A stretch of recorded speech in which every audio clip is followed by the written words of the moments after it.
Hi, everyone. This is Michael Franti from Portworx. Thanks for joining the Platform9 and Portworx webinar today. We're going to give folks just another minute to gather, and then we will go ahead and start at 1 minute after the hour. Thanks for joining.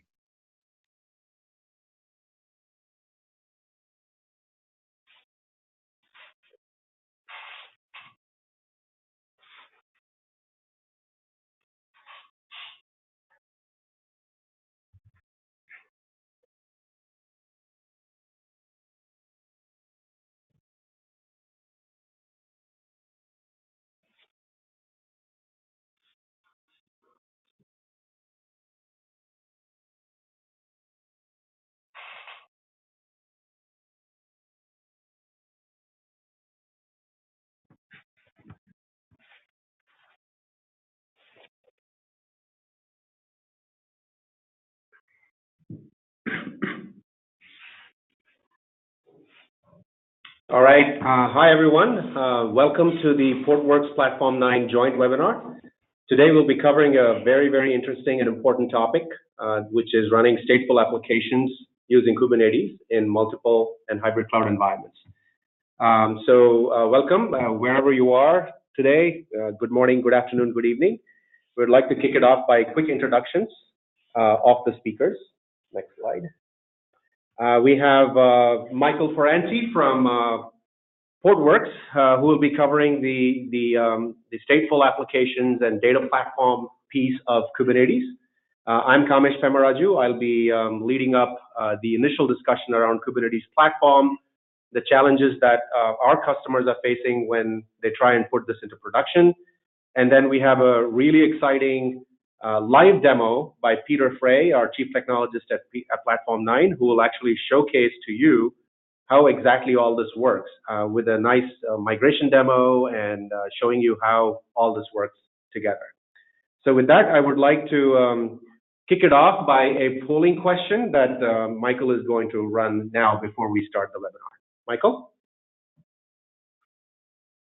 Yes, thanks, Kamesh. So we like to just get a kind of a pulse on where folks are at with their Kubernetes journey. So I have two polling questions just to get a sense of where the group is at. So I'm going to launch them now. They'll show up in your GoToWebinar interface. So just take a minute and answer that question. The first question is, are you using Kubernetes to run containers in production today? So just always curious, kind of, where people are at with their journey. Are you just starting? Have you made a lot of headway? Great. Okay. I'm just going to give it a few more seconds. It looks like we've got about, numbers are jumping around a bit, about, here we go. Just going to go ahead and close the poll now. And I'll share the results. So we've got about 44% of folks who are running in production today and 56 who are not yet. So thank you very much for that. And I am going to now ask the second, which is, what are your biggest challenges in implementing Kubernetes in production? And so for this one, think about, if you're already running in production, the ones that you've had to overcome. If you're not yet, what are the challenges that are preventing you from running in production? And I'm going to keep this one open for about another 10 seconds and then turn it back over to Kamesh.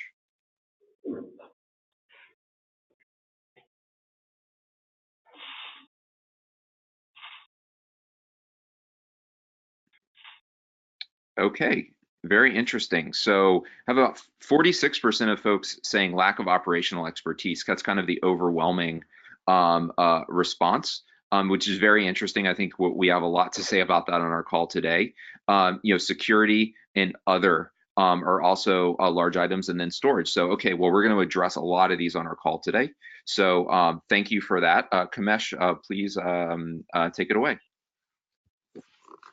All right, thanks for taking that poll, folks. I appreciate that. And it's very interesting that you bring up operational expertise as a challenge. And at Platform 9, we've been working with a lot of enterprise customers, and we kind of almost see in parallel to what the polling answers came out to be. So the biggest issue that we see is what we call day-to operational complexities, right? So cloud technologies that are built by open source, in particular Kubernetes and associated technologies such as Prometheus or Istio don't actually solve for day two operations. When I say day two operations, I'm referring to things like upgrades and monitoring and alerting and all of that good stuff that you have to do in order to keep the Kubernetes cluster up and running.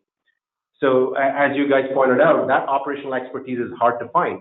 And we find this, we are in the Bay Area, and this is the place where it's almost impossible to find Kubernetes expertise. Their very high caliber cloud talent is available, but they are scarce and hard to hire and retain. And we're seeing that across the board for anything to do with Kubernetes. It's such a hot technology, it's taking off in the enterprise, and everybody wants to use it, and that seems to be the issue. Now, the other related issue is, if you're part of the CNCF and Kubernetes open source ecosystem, you know that this technology is changing rapidly. Just to give you a data point, about 4 years ago, I was in Seattle at the first KubeCon event, and I believe there were about 200 people or 300 people in that conference. The next one in Barcelona, which is happening next week, is estimated to have about 14,000 people show up. Now that's just in 4 years. That just shows the kind of momentum that this community, this open source community has had in the last 4 years. But that also has, the related challenges around that is, the Kubernetes open source projects are evolving rapidly. Now, some of you probably already know, there's a new release that comes out every 3 months. Now, how do you upgrade when something's coming out that fast? And how do you know that you can put that into production? How do you know, what other issues are, what other integrations issues you might run into? So these new cloud technologies, while have a great promise in terms of solving your solving your cloud native challenges, but they also come with operational and changing issues. The other thing we also hear is many of our customers want to be able to run Kubernetes across multiple clouds, and there's good reason for that. Containers, by definition, are a way to take your applications and make them more portable, right? And if you're able to do that in any target environment, whether that's a public cloud or your own data center or your laptop, for that matter, that really gives you the whole power of containers and Kubernetes. So, however, you'll see that if you're going into a public cloud like AWS, you'll start to use some of their more proprietary services, such as their own monitoring, or you're using their identity and management services, and then you'll see slowly that you're getting locked into that ecosystem. It may be very hard for you to get out. So, in any case, these are the operational challenges. It's relatively easy, as you will see. Peter will show you a demo later on. You could use open source tools like kubeadm and other tools, and with while they may be manual, it's relatively easy to bring up a POC cluster quickly, in a matter of hours. But the issue is, how do you deal with mission critical production environments where you need to keep things up and running, you need to maintain SLA, and you have to deal with the challenge of talent scarcity. So standard Kubernetes deployment is challenging. It takes weeks if you have to put it into production. But once it's in production, how do you deal with all the stuff that happens, right? You have your etcd cluster going down, your host going down, you have to troubleshoot the various services. You have to monitor to make sure the services are up and running, and if they break down, and if it brings your workload down, then you have to troubleshoot and bring it back up and running very quickly. So at scale, if you have a multi-master HA control plane running across multiple regions, that becomes a significant challenge. It's enormously complicated, and we know this because we do this daily for our customers using our own managed services, which I'll talk about in a second. So very quickly, what we do at Platform9 is provide sort of a unified platform. So what you see in this diagram, I know it's an eye chart, but if you look at the bottom half of the chart, we allow customers to run pure upstream Kubernetes on any of those target environments, whether it's bare metal servers, clusters, whether they're running on the edge or in a public cloud, whether it's Amazon, Azure, or Google, or if you are having an OpenStack cluster, we can run on top of that. And of course, we can run Kubernetes clusters and manage all of that using a single pane of glass. And that's very important if you're in a multi-cloud environment or a hybrid cloud environment. Now, so that's one aspect of it. And if you now look at the diagram at the top, this is where the secret sauce of Platform9 comes in. We are a managed service, so we are providing what we call a SaaS-based managed service, which is all of the stuff you see in the colored boxes. You know, deployment is done in minutes because everything is automated. Click of a button and Kubernetes is up and running. And Peter will show you this as a demo later on. We've got monitoring built into our system, so we are monitoring your clusters proactively. And if something goes wrong or the system is down, we initiate automated diagnostics, and then we alert our cloud experts, people that are monitoring, and we have 24/7, 365 coverage across all of our customer deployments around the globe. Now, we also deal with the upgrade process, and we have one of the industry's best and the simplest single-click upgrade of Kubernetes. So we curate and test it before we make it available to you. And of course, the fact that you can deploy on various environments in a simple way means that you can now deploy it into a test environment or a staging environment, make sure you are comfortable, and then kind of escalate that into your production environment. So we guarantee 99.9 uptime SLA. We take care of all the monitoring and healing of your clusters. We do all the remote upgrades, and security patching is critical.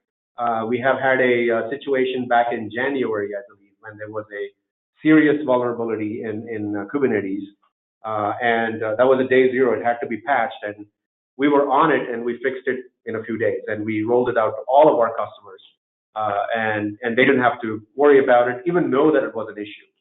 So that's the power of a fully managed service, and the fact that you can run on any infrastructure gives you that flexibility and that app portability that is the promise of Kubernetes and containers. So Kubernetes by itself is not enough. It's one piece of the puzzle, but if you're trying to run mission-critical, large-scale, cloud-native applications, you need a lot of other things. You need a pipeline, a CI/CD pipeline, to be able to push out your releases quickly. So things like Jenkins, right? You need that in your environment. Prometheus is becoming increasingly popular in the Kubernetes community for monitoring. Service mesh, you have to do traffic routing, and if you have services, microservices running all over the place, service mesh helps you with all of that networking challenges. And for troubleshooting and storage and tracing, you need logging, Jaeger, and Fluentbit, etc. And storage is extremely important, right? Especially if you want to run stateful applications with databases, and for migration in particular. And you'll see this in the demo later on. It's not enough to be able to just run applications on multiple target environments. You can have something running in AWS. You can have something running in your private data center. But if there's a disaster recovery scenario, or you want to have load balancing across multiple locations, you do need to have an underlying data platform, which Portworx provides as part of their solution. And you'll learn more about that today from Michael, because that's a critical piece for ensuring that stateful application that runs across multiple clouds and databases, and serverless, of course, with Lambda in AWS, which you may be familiar with, is getting more familiar too. And Vision, by the way, is an application that is an open source application that we provide as part of Kubernetes. So with that, I wanted to hand it over to Michael to talk about Portworx and how their data platform works on top of Kubernetes. Michael? Great. Thank you so much, Kamesh.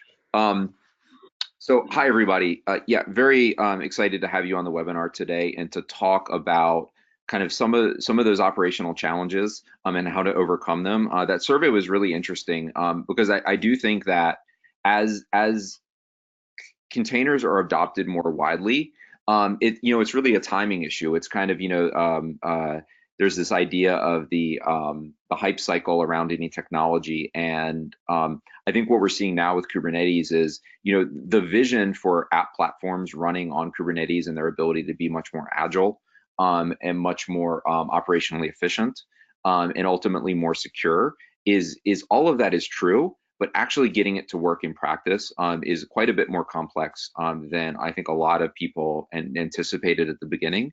And so it's surprising to hear folks kind of struggling with some of that operational expertise.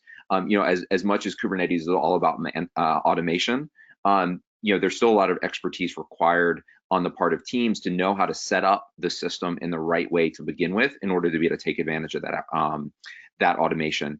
And I think nowhere is that kind of more evident than when it comes to stateful services like databases, like big data applications, ML, AI, kind of where data is involved. There's kind of a whole host of requirements that stateful services don't necessarily have. Not that stateful services themselves are trivial, right? If you're, if you're at Uber and you're responsible for the microservice that does geolocation, right? That's a stateless service, but it's also critically important. But the challenges are different when it comes to stateful services, right? Data protection, data security, things like that. So what I'm going to talk a little bit about today is how to overcome some of those challenges from a day two perspective, and then. I'm going to spend 5 to 10 minutes, and then I'm going to turn it over to Peter, who has just an awesome demo to show about how you actually put some of these components in practice. So if you don't know about Portworx, I want to start with this slide really to make 2 points. One is that we are the most widely used data platform for Kubernetes. And you can see through some of our customers, this is just a snapshot of a small portion of our customer base. Every single application is different, but understand and know that we have worked with dozens of Fortune 2000 customers whose data is extremely important to them, right? Who have very, very strict SLAs, who have strict compliance and data security requirements. And so while each application is unique, there are a lot of patterns that come up over and over again across industries. And so know that kind of whatever bridge you think is uncrossable, right? Portworx can help you cross that bridge when it comes to stateful services. The reason we can do that, right, before I get into our technology, is that Portworx brings a really unique mix of cloud native expertise to bear on the problem of, or the opportunity of, running applications on Kubernetes. First of all, we have the deep storage expertise that you would associate with an enterprise class storage provider like a NetApp or a Dell EMC or an HPE, right? That building storage systems is notoriously difficult. And our team has built it at the companies that I've just mentioned, and they've done it at scale. But as Kubernetes is not just, well, first of all, containers themselves are not just an incrementally better way to virtualize servers. It also enables entirely new patterns for deploying and running applications.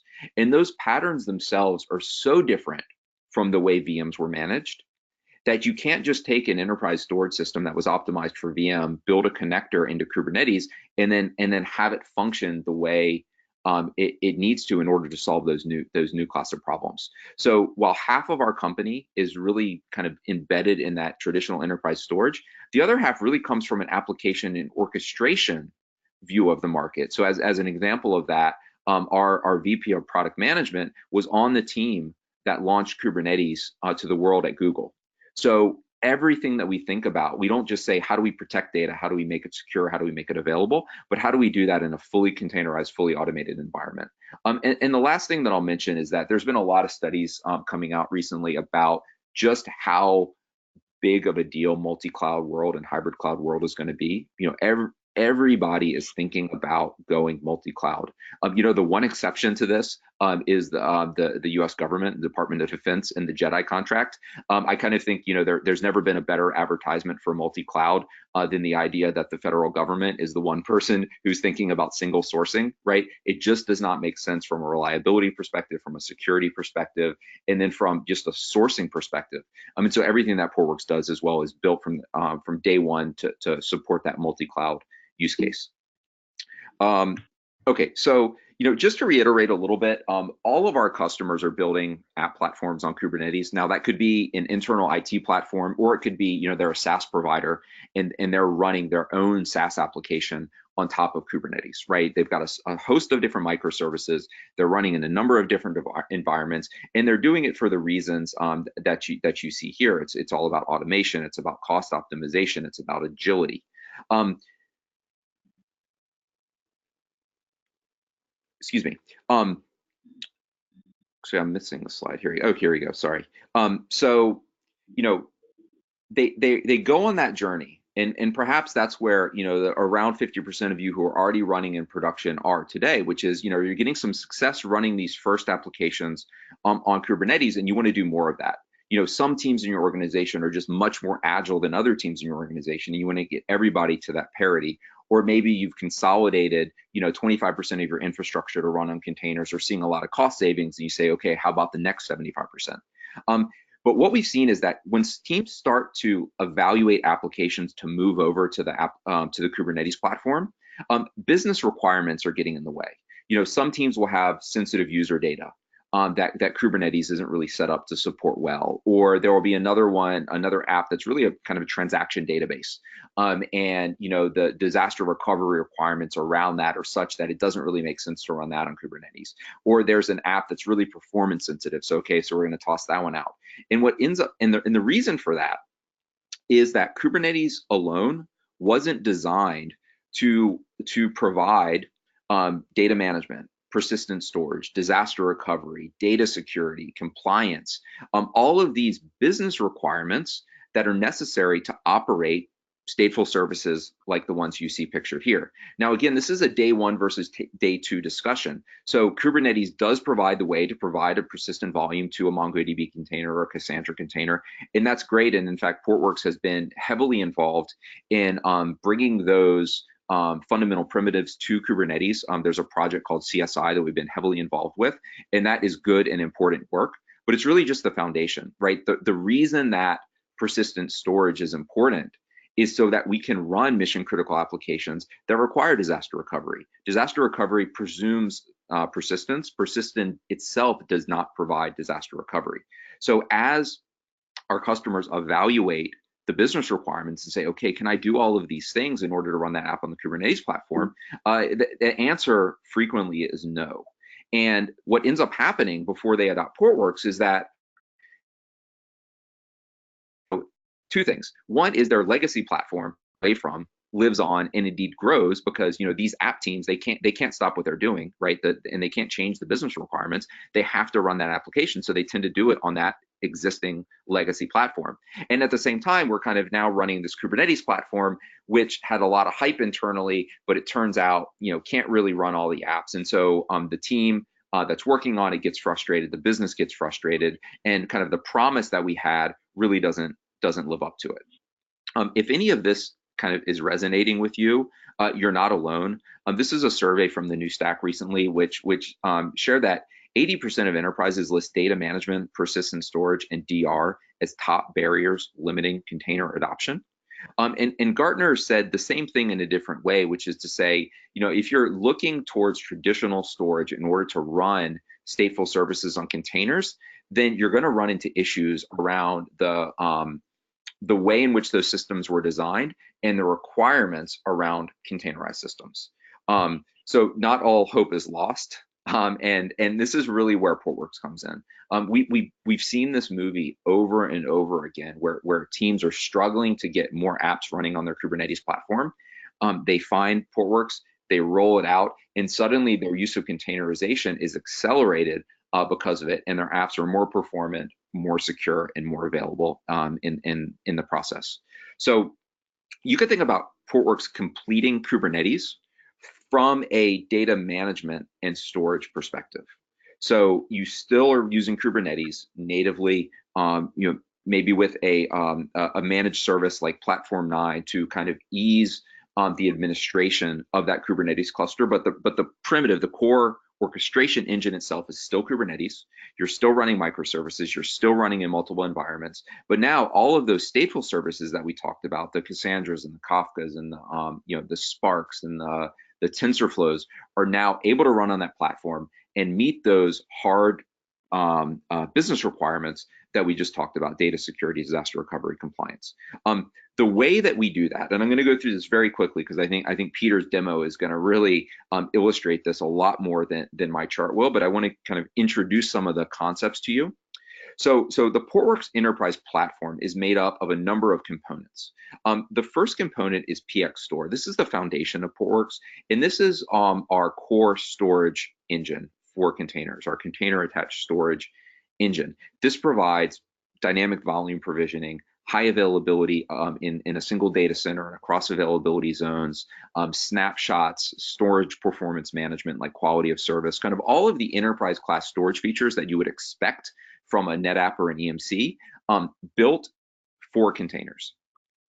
PX Central is really the control center for Portworx. It's how you monitor and understand the state of your stateful services running on Kubernetes at any point in time, and how to control it. And so we've integrated some best of breed monitoring and analytics packages into PX Central. You don't have to do that yourself. We actually do the integration for you, so you can always keep track of what's going on with your environment. And then on top of this, PX Store providing that base, PX Central providing the awareness, we have these modules that are really built to solve big buckets of really hard business requirements that are preventing apps from moving over to Kubernetes. So for example, PX Security is going to provide encryption for data at rest and in flight, with keys that only the customer controls, even if that data is moved between environments. So if I'm as in Peter's demo, I'm moving from a cloud to another cloud, I want to make sure that that data remains encrypted for that entire process.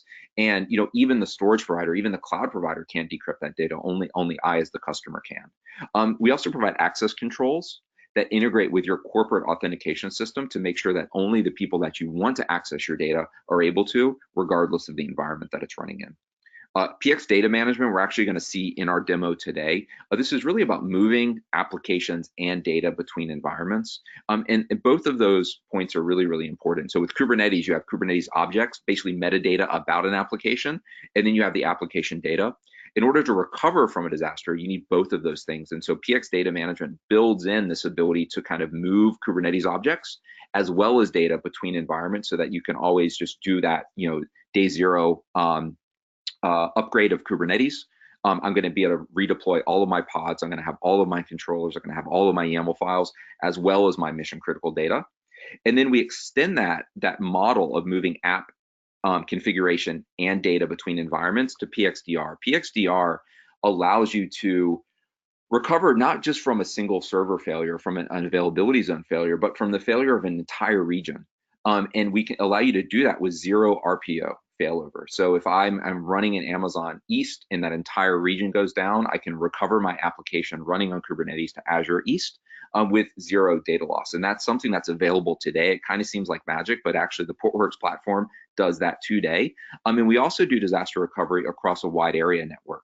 So if you want to be able to recover from a data center on the East Coast to say a cloud provider on the West Coast, we have a schedule-based snapshot backup capability that allows you a near 0 RPO failover, because we use incremental snapshots to make those backups. So that in a nutshell is the Portworx Enterprise Platform. I'm actually going to turn it back over to Peter now, who's going to do a demo. While he prepares that, I'll just say one thing, which is there's a question panel in GoToWebinar. So as Peter's talking, if you have any questions about the demo, or you have any questions about anything that myself or Kamesh has said, please put it in there. We'll try to answer as many questions as we can during our time today. And if we can't get to it today, we will follow up with you after the webinar. So please ask as many questions as you have. And so now I'm just going to turn it back over to Peter, who will do our demo. Okay, there you go, Peter. You've got the controls. Screen. Okay. Yeah, let me just start the presentation mode here. Thanks, Michael. So yeah, I'm really excited today to talk to you about this, because I really believe the combination of Platform9 Managed Kubernetes, production-ready Kubernetes environment, and Portworx is a really powerful combination. And we're going to demonstrate to you a little bit of what that means, right? So I started this today from the perspective of, hey, I'm a developer. I've deployed my first Kubernetes cluster, or maybe I've deployed many, but I decided I did that through kubeadm. So I have a Kubernetes cluster running with kubeadm deployment on a couple of VMs. I've deployed Portworx into that environment, and I deployed a stateful application. In this case, that was WordPress, leveraging some persistent volume claims over on MySQL to Portworx. What I'm then going to do, and I've already done this, I've created a Platform9 Managed Kubernetes cluster. I've also deployed Portworx on there, but there's nothing running inside of that cluster. I'll show you that environment. And then what we're going to do over the course of this demo is kick off a migration of that WordPress application from that POC ready, KubeADM, I'm just testing Kubernetes environment, to now I want to take this to production, and here's my Platform9 Managed Kubernetes cluster, and I'll move it over to a Platform9 environment. And then from there, what I won't show you, but we can certainly do very easily, is then migrate that data from an on-premise type deployment, leveraging Platform9 and Portworx, to an AWS type environment, and we could easily extend that to do this kind of as well. So moving from on-premise to a cloud provider ultimately. Okay, so the first thing I want to show you is this is the Platform9 Managed Kubernetes dashboard. I'm in my Kubernetes environment. You can see I've got 23 servers dedicated to Kubernetes. You can get a picture of what my storage utilizations look like, how many networks am I using, where are these things deployed. And very specifically, I've got a cluster in here, if I search for it, called PMK01. I have this PMK01 cluster. That's the Kubernetes cluster that if I look at the CLI here, I can log in and show you that. If I look at the pods running inside of this guy, cube, CTL,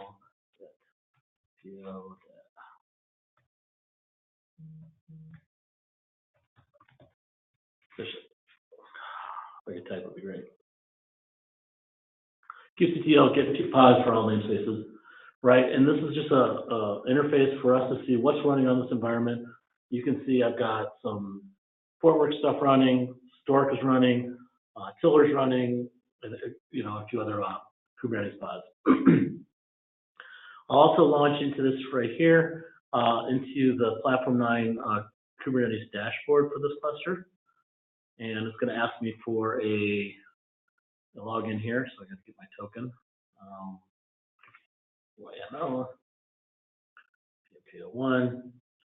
And really, I'm just showing you the Platform9 Kubernetes cluster that we created for this environment. And if I look at all namespaces here, we'll get a picture of all the storage classes, the daemon sets, and everything that's kind of running in this environment. And nowhere in here will you see anything that's related to WordPress. Okay. Now, I don't have this interface for my other Kubernetes cluster that I deployed via KubeADM. So I'll show it to you more from a command line perspective. If I do kubectl get pods, or actually get nodes, here, look at that again. Get nodes. We're on a separate Kubernetes cluster, one master, 2 workers, running 111.9 of Kubernetes. If you look in here and I look at kubectl get pods dash namespace WordPress,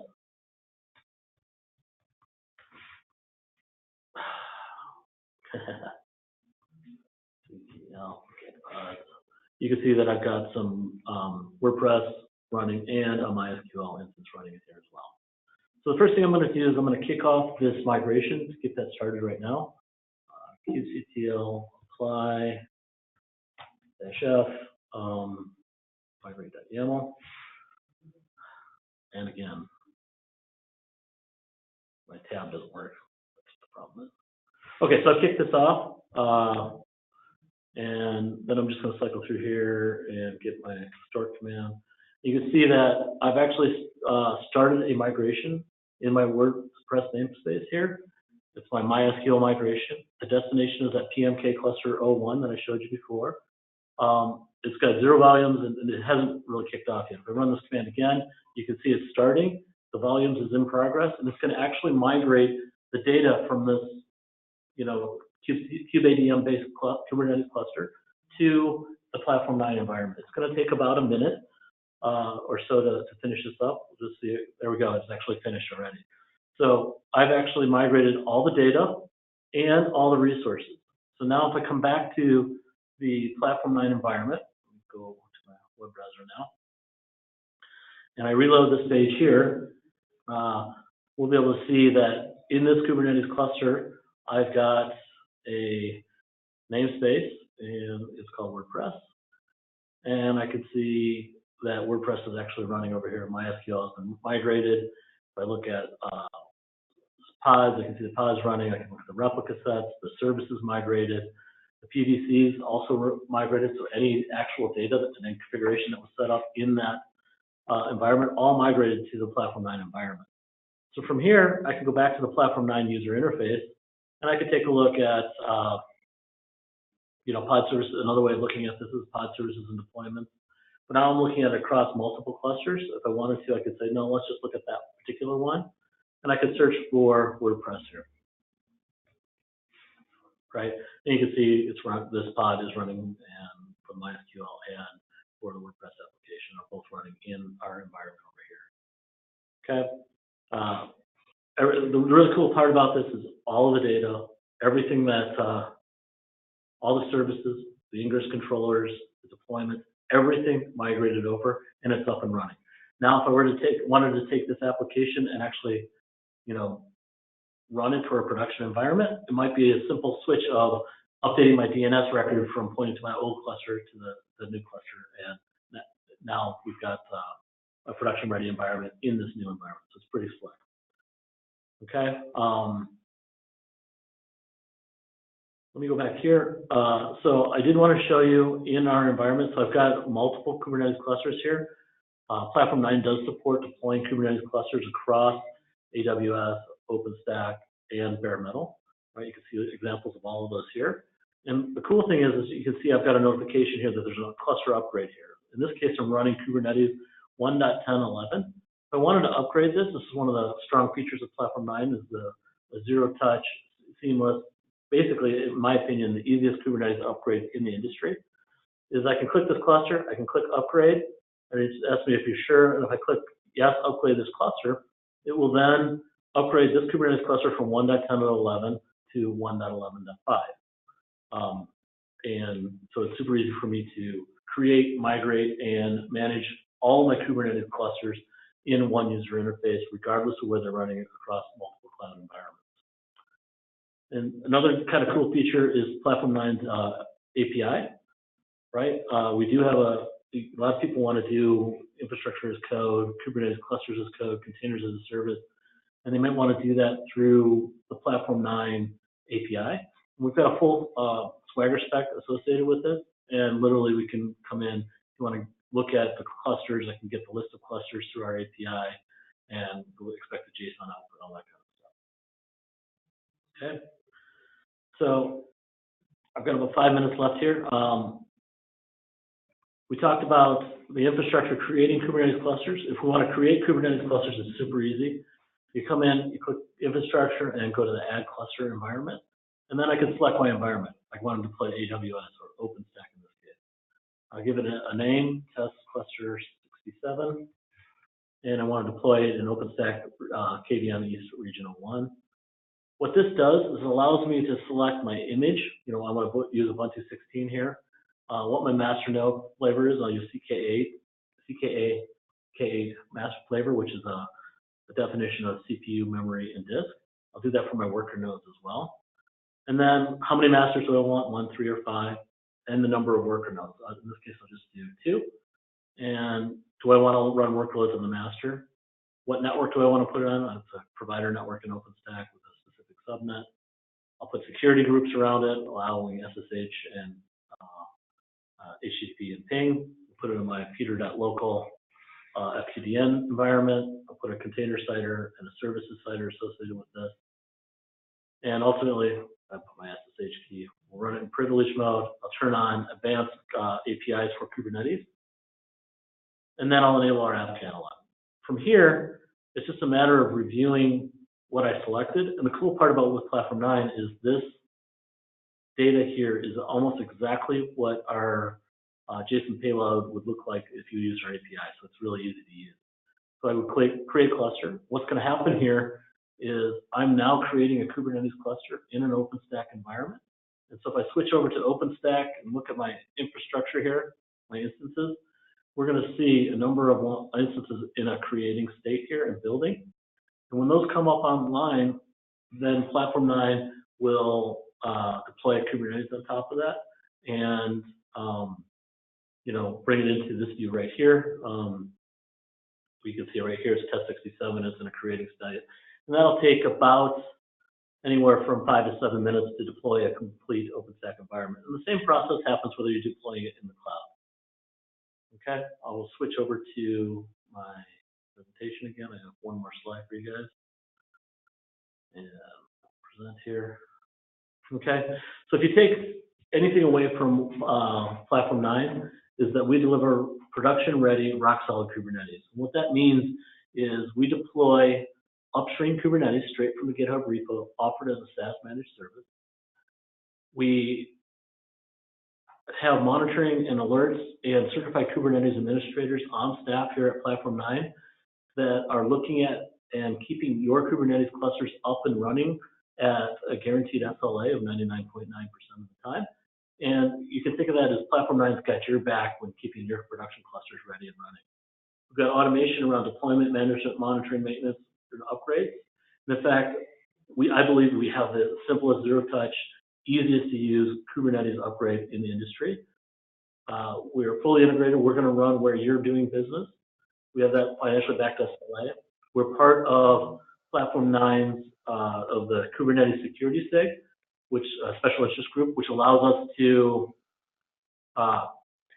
get access to vulnerabilities to the Kubernetes project before they're released to the general public, which allows us to prepare a resolution for that for our customers. So on day 0, we're ready to launch, a fix for that environment. And we're also going to be PCI compliant.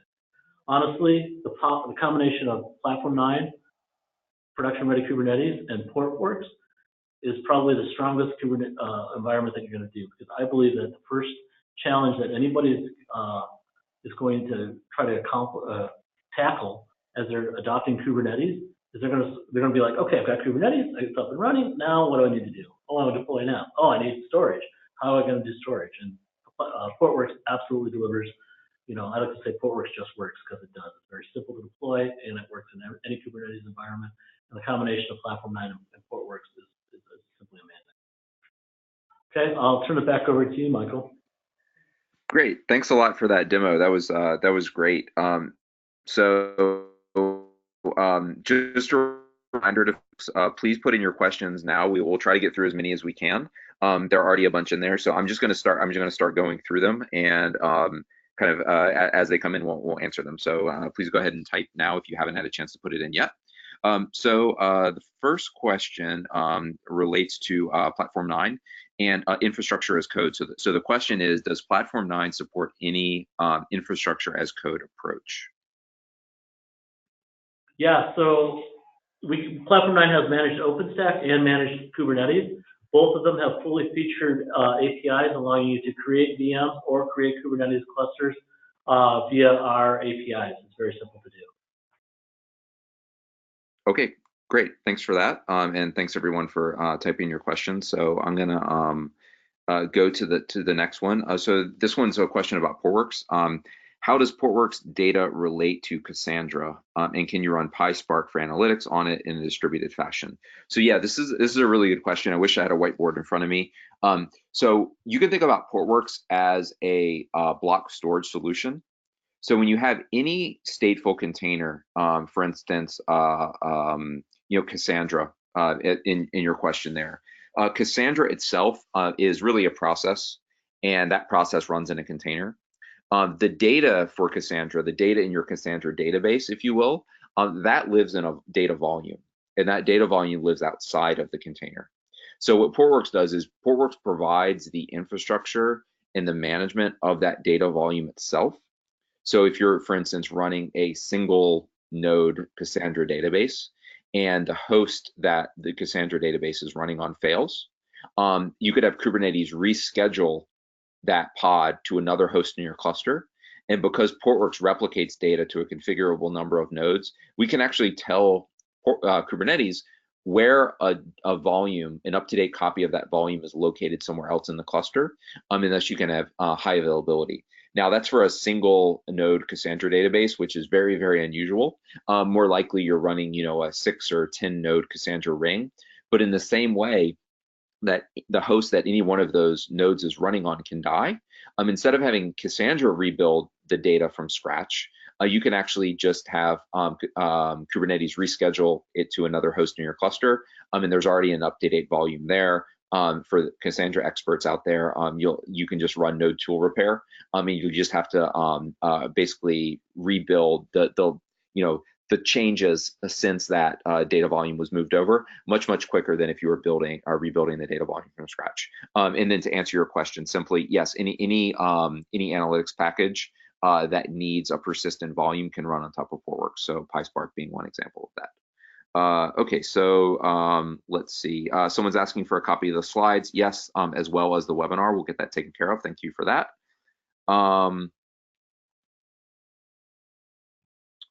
Okay. Okay, so this question, I believe, is for Platform9. How do you add more compute to your cluster? So if you need to add more nodes, how would you do that? Great. Adding nodes to a Kubernetes cluster, is simply logging into our user interface or hitting our API. And in AWS or in our OpenStack environment, literally you select the Kubernetes cluster, click Scale Cluster, type in the number of additional worker nodes that you'd like to have, and then submit that information, and then it would build those environments and deploy Kubernetes on top of it. Add those additional worker nodes to the environment, thus scaling the environment to the new desired size. Okay, great.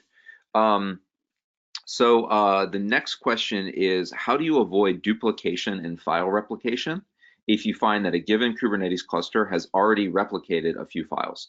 Can you avert intelligently online and save efficiency loss? So I think this is mainly a question for Portworx, so I'll just jump in. So Portworx, our replication is configurable. So you may have, let's say, a MySQL database that doesn't have HA built in, and you want to use Portworx replication for that.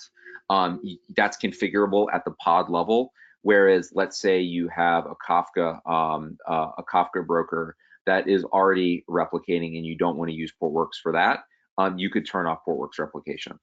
So it is configurable in that sense. I want to be clear that Kubernetes itself is not going to have replicated any data. So I think what the question is asking is, if I'm using application level replication, how do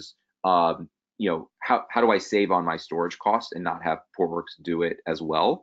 So the most simple answer is it's configurable. You can turn it on and off on a case-by-case basis, on a pod-by-pod basis.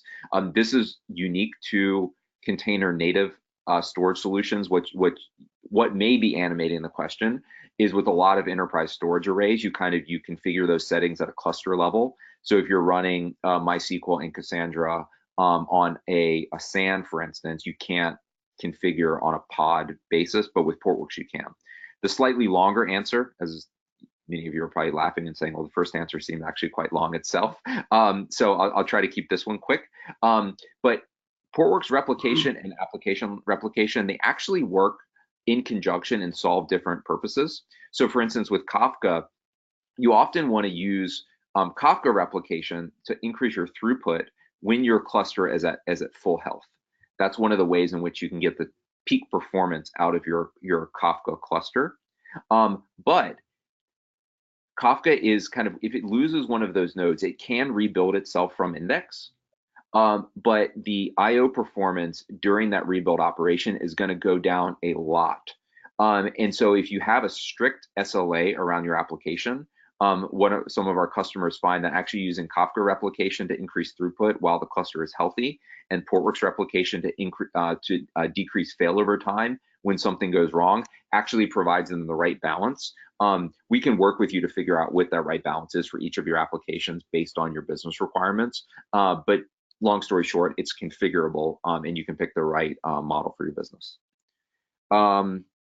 Okay, next question is for Platform9, and this is, does Platform9 run on-prem on bare metal servers? I'll take that one. Yeah, that's part of our value proposition, is to be able to select any target cloud provider. And as Peter was saying, we use pure 100% upstream Kubernetes code. and we deploy that to whatever the target environment is. And that includes all the AWS and Azure, as well as on-prem. In on-prem, we have a variety of choices. It could be an OpenStack cluster, it could be just a bunch of bare metal KVM servers, or it could even be VMware. Recently, we launched a Kubernetes on VMware solution. So if you have an existing VMware cluster already in operation and you have an investment in that, you don't have to throw any of that out. You can essentially use those clusters as a target cloud provider. We turn that VMware cluster into a quote-unquote cloud, and then we deploy Kubernetes on top of it. Kamesh, just to be clear, I wanted to add, I think the question was running on bare metal. Bare metal, yeah. Yeah, we do. If you bring a bare metal machine and put an OS on there, we can deploy and manage Kubernetes inside that environment as well. Yeah. Okay, great. So the next question is around DR, and can I do DR between on-prem and cloud? So that's a great question. It's you know, a lot of times, you know, if you're already cloud native, typically the DR site is another cloud provider, and Portworx does that as well. Both the cloud providers tend to cluster in kind of in geographic areas. So, you know, when they go into Asia, they may go into Hong Kong, or, you know, if they're in Europe, they may be in Frankfurt. And in the US, you know, Northern Virginia is a hotspot, and there are others. So kind of DR, typically the zero RPO type that I talked about is typically possible between cloud providers who are in a similar geographic region. But we also see it very common is having an on-prem environment and doing DR to the cloud. And there are kind of two ways that Portworx enables that. The first is a lot of our customers would be direct connected into a cloud provider, so they've got an Equinix facility as their own data center, and then they have a direct connection or equivalent on other cloud providers. That's the Amazon term for it, into the cloud provider data center, and that kind of fat pipe provides the bandwidth necessary in order for synchronous replication across those completely distinct data centers to work. As long as they're within 15 milliseconds round trip, we can actually provide zero RPO failover between an on-premise data center and a provider. The same would go for across the wide area network, and kind of no round trip latency limits there, where, you know, you're running in the US and you want to have a backup site in Asia or in South America. There we can do it over the wide area network with what we call near RPO zero. The increment for which you back up is configurable. That's why I can't give a specific number. But all of the backups are incremental, which means we're only going to push over the differences from the last time. So depending on kind of how much data you're adding to the database each time would define how long it takes to move that data over. But once it's over in that new environment, kind of your RTO, how long it takes to recover, is very, very low, because again, Portworx moves not just data, but also all of the Kubernetes objects. So recovering from a failure in a new environment is as easy as redeploying your Kubernetes manifests. So hopefully that answers the question. If not, we can follow up more after the call. Have some more questions, so I'm just going to keep going through. We've got about 7 minutes. Thanks for sticking around, everybody. So this one's for Platform9. It says, how does Platform9 help with PCI network needs, especially zero trust network and images used? So Platform9 is in the process of going down our PCI certification. We're expecting that to happen in by the end of this month or so.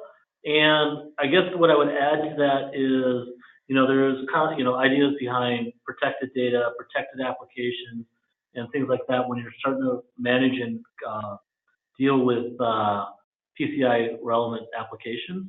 And what Platform9 does to help aid in that environment is we've got a user interface that allows you to apply role-based access control into your environment. So you can put protected microservices into namespaces inside of Kubernetes and control the access of who can get into that environment, and which, through our networking CNI layer and policies applied to that, you could then control the networking on who can communicate to those microservices that are running in the red zone, the protected data zone, that kind of stuff.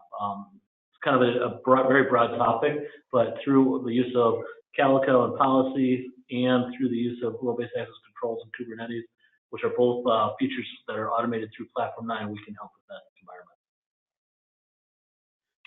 Okay, great. A few more questions here. So hopefully everybody gets to them all, but they kind of keep coming in. So that's great. Please, folks, do keep them coming because we can follow after the webinar. So this one is a question for Platform9, and just kind of, let me paraphrase because it's a little bit long. The cloud providers have a Kubernetes service. So how would you describe the difference or the benefits of Platform9 over using a Kubernetes service from a cloud provider? So I'll take this initial stab, then I'll let Kamesh jump in on top of that. But first of all, Platform9 is a managed service, meaning we take responsibility for your Kubernetes clusters. We provide an SLA around keeping them highly available at all times and running. And we have the support staff to be able to maintain those with certified Kubernetes administrators. The cloud providers don't offer SLAs around their Kubernetes offerings. And so when we deploy into the cloud, we actually don't leverage their environments, but we actually deploy, if we're leveraging AWS, we deploy Kubernetes clusters via instantiating EC2 instances and all the associated communications and VPCs and all that in that environment, and then we manage it with our SLA. Kamesh, did you want to add anything? Yeah, so I think the bigger difference really is, the fact that you can have a choice of your infrastructure, right? With a public cloud provider like AWS or Azure, you're pretty much focused, or you're pretty much within their environments, right? So their public cloud environment. So that can be a challenging situation if you want to deploy out onto the edge, for example, or you want to leverage your existing infrastructure, whether it's bare metal servers or VMware. You don't really have that choice with a public cloud provider. And of course, the SLA is a key one. Azure, we know we have done a lot of work with some of our customers. Azure does not provide an SLA for any of the Kubernetes services, right? They do provide an SLA for the underlying virtual machines, but if there's an outage in the etcd cluster, for example, or your HA control plane is down, you're basically on your own. I mean, you can call them on support line, but then that's usually, a few hours or even days out before you can get resolution to that. So that's a big difference. With us, it's everything proactive. We have an SLA that we financially guarantee, so credits back to you if the system is not up and running, and the fact that you have choice of your infrastructure. Those are the big differences. Okay, great. Okay, so a question again about what I called near zero RPO over WAN. So the question was, will it be more than 5 minutes? It really depends. It could be more than 5 minutes or it could be less than 5 minutes. It's really about kind of how much data is being moved over, how much, what the distance between those data centers are. Although typically it's more a question of how much data than the distance between them. Also, how often you configure those backups. All of that plays in. So I think this is a good example of a question we can follow up after, and we can talk more about your network topology, your application, kind of all of those types of things. We can get you an answer. In short, it depends. Okay, and then a question about Kubernetes, and then this looks like our last one. So the question is, how do you configure Kubernetes from scratch? And then there's a follow-up, which is, in terms of minimum number of pods, any software you need to run with it. Maybe Platform9, you could take that and talk a little bit about bootstrapping a Kubernetes cluster. Sure. So with Platform9, one of the things that we do is we offer Kubernetes as a service. So that alleviates the need for you to figure out how to deploy Kubernetes in AWS, or how to deploy it on bare metal, right? How do I set up the VM? Because we take care of all of that and manage that for you as our managed service. We take care of, so by doing that, we do very thorough testing of Kubernetes running in these environments to know that they're going to work very prescriptively, so that we can guarantee our SLA to keeping them up at 99.9% of the time. Okay. As far as how to deploy Kubernetes for there's many different ways of doing it, but I think Platform9 provides the ability for you to not have to worry about that, because of a no operation, it becomes very simple for you to deploy it. We can get into the details, another time on how we actually deploy it and what settings we use and that sort of stuff. Yeah, and I quickly, before we end, I know we're up against the hour here. Peter wrote a blog that actually goes through very detailed steps of how to do the migration steps that he showed this today in the demo. So we can send everybody that joined the webinar a link to that blog, so you can read that up also offline. And feel free to reach out to us with any questions afterwards. Great. Well, thank you, everybody. This was very informative. I learned a lot from the folks at Platform9. I hope you did as well. Please, if you have any other questions that we didn't get a chance to answer, please reach out to our respective teams. We both make that easy on our website, so please do that. Everybody will get a link to the recording and the slides after in your email. So if you want to share it with anybody in your team, please do that. And please take a minute to answer just 2 more questions that we've got at the end of the webinar. Gives us just a little bit more insights into how you're running your applications. It'll be very helpful for us to learn from your experience. And again, thank you very much for joining. And until next time, thanks. Bye.